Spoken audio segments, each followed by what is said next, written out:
up, my people? Today we are talking about how to stop gaslighting at work. How do we get gaslighters at work to just knock it off? It's $1 million question, right? We're exploring that today. While you're here, like, subscribe. I am so close to 1,000 subscribers. I can taste it. So drop me a note and please subscribe. But let's dive in.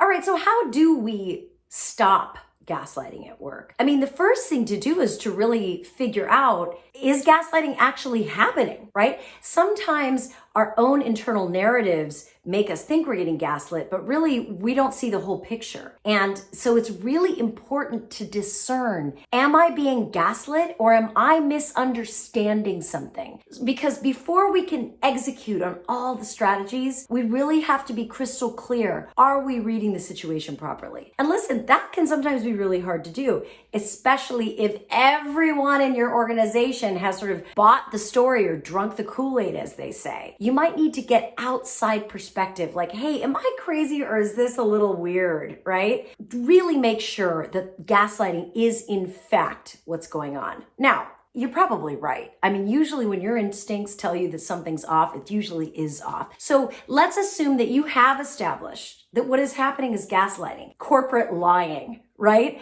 Corporate level, work setting level gaslighting. What do? The first step is always to document it when you see it. Now, what do you mean? Like, what does that mean, document it? Well, let's say, for example, in a meeting, someone tells a story about something, or someone gives an update, or someone asserts something that you know is not true. You know it's not true, right? You want to write that down. It could be in a journal. It could be in the form of an email to yourself, to somebody in HR if you've taken it that far, but you want something that documents it. You might even, a lot of us use Evernote to kind of capture ideas, thoughts, moments. You might want to start an Evernote file that is just examples of gaslighting happening at work, right? Just so that you have breadth to work with. Because here's the thing, I don't know at what level of gaslighting you're dealing with, but when you look at examples of corporations who have been brought down thanks to a very brave whistleblower, right? Somebody who calls time out and says, this is not right. What kicks off is a legal exploration of who said what to whom, when,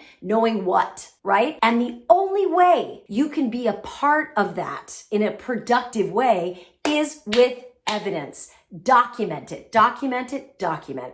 Who said what to whom? I'm not saying you should go hire a lawyer, but if a lawyer does end up working on it, you are going to be of huge help. Now you're like, oh my God, that seems so dramatic. It is dramatic, right? Because gaslighting at work can be on a spectrum. Low-level gaslighting is like, oh, I'll have that report to you tomorrow morning, I'm almost done, when actually they haven't even started it. You still want to gaslight that, because when that person goes up for their review, and if they report to you, you want to be able to point to specific examples of where their behavior was unacceptable. When they were saying one thing, but doing something else. You might call it business lying, call it what you want.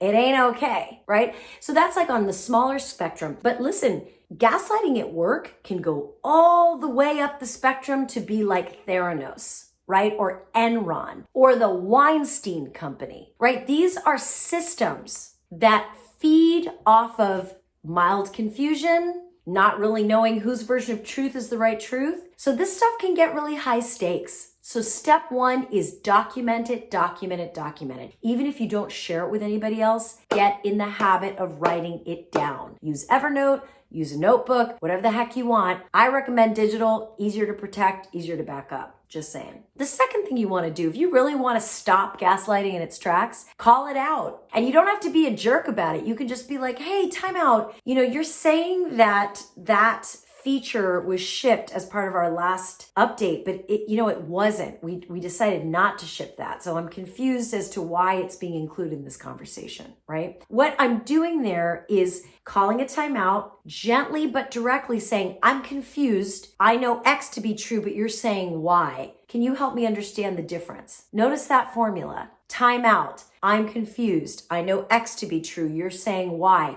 Help me understand what's going on there. Just The act of calling it out sends a very big signal. They're like, ooh, okay, well, we can't get anything past this person. They're actually paying attention and they're not letting it slide. So calling it out can be a really, really powerful way of stopping it. Now, I want to pause for a second because I come from the tech space, right? I come from the software world. And when you're talking about vision, when you're talking about future product, it's okay to get a little bit out ahead of your skis and say, oh yeah, in 3.0, we're going to have these 5 features, even if maybe we haven't scoped it all out yet. When you're talking about vision, long-term stuff, it's okay to sort of broadly state your intentions.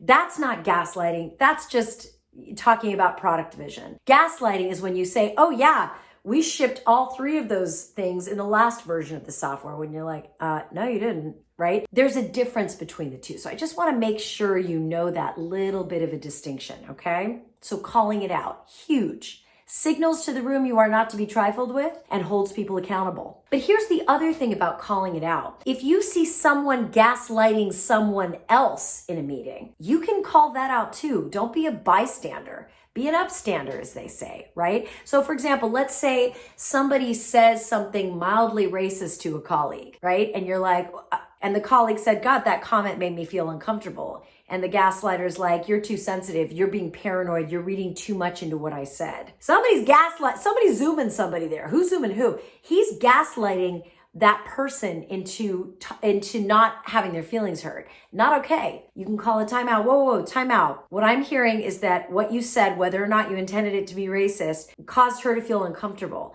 To me, there's an apology that's required there, or at least asking her to explain what she felt and why she felt it. You get to be an upstander. You don't have to stand back and watch all this happen, right? Really realize how important your voice is in these moments. But here's the thing, and this is kind of the final piece to this. Some places, it is not possible to stop the gaslighting because it is baked into the culture. It is like an unspoken core value that everybody's gaslighting each other, and there's all kinds of house of cards lies happening in this company. If that is the case, you have 2 options. You can go the whistleblower route, which is a real thing. I mean, there are legal protections for people that are whistleblowers that call out behavior that's unacceptable or illegal. And that is absolutely a path you might consider. Or if it's nothing that's illegal, it's just people being totally out of touch with reality with each other. And if it's part of that culture, you may not be able to stop it. And then you have to ask yourself, why am I staying in this environment where people are not in reality and where people are actively trying to talk me out of what I know to be real